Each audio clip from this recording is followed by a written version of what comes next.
In 2013, I'm going to be trying to build myself up a cross bike and have a go at cross because it looks a bit of fun.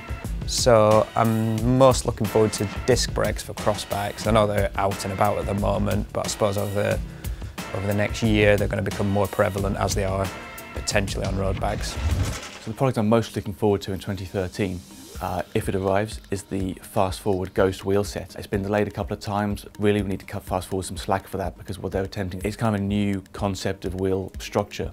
So we've seen carbon spoked wheels before, wheels that use the spokes in compression as well as tension. What Fast Forward are doing with the Ghost wheel set, they've taken it down to just 12 spokes per wheel, and the spokes have a carbon outer working in tension and also a steel core, which allows the spokes to work both in compression and tension, which is why they can have only 12 spokes. It's why they've got the weight down to around 1 kilo per wheel, and also uses a 40mm rim, which provides aerodynamics said to be on a par with their 60mm F6R wheel set. Well, my most anticipated road product for 2013, I would say, is the new hydraulic disc brakes for the road from SRAM and Shimano. Both of those companies are supposed to be coming out with products next year. The reason for that for me is that rim brakes still, for me, as good as they are, pretty antiquated, being just 2 pieces of rubber squeezed against a rim, and these really could potentially be a game changer if they're done properly.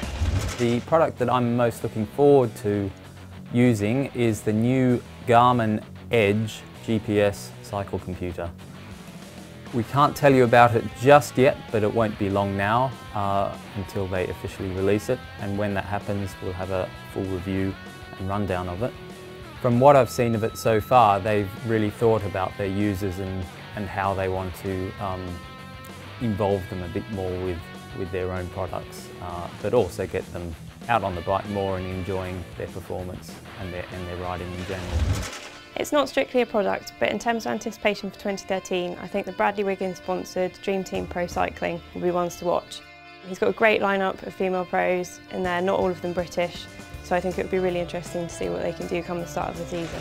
What I'm most looking forward to for 2013 is the next greatest big thing in the convergence of social media and GPS cycling computers. There's a fierce competition now between players like Strava, Garmin with Garmin Connect, and BikeRadar training getting to the game. I love how easy it is to not only upload rides that you've done, but to see what your buddies have done and give them grief online. I think it's going to be interesting to see how disc brakes evolve on road bikes and whether people buy into the idea that a disc brake is something you need on a road bike. I think if they can bring the weight down, if they can bring the price down, the manufacturers, I'm thinking of people like SRAM, Formula, and people that are currently experimenting with disc brakes, say why not? Extra stopping power, extra modulation, and in particular for people riding in crappy weather conditions like us Brits and on dodgy roads where you can knock your rim out of shape. Having disc brakes is quite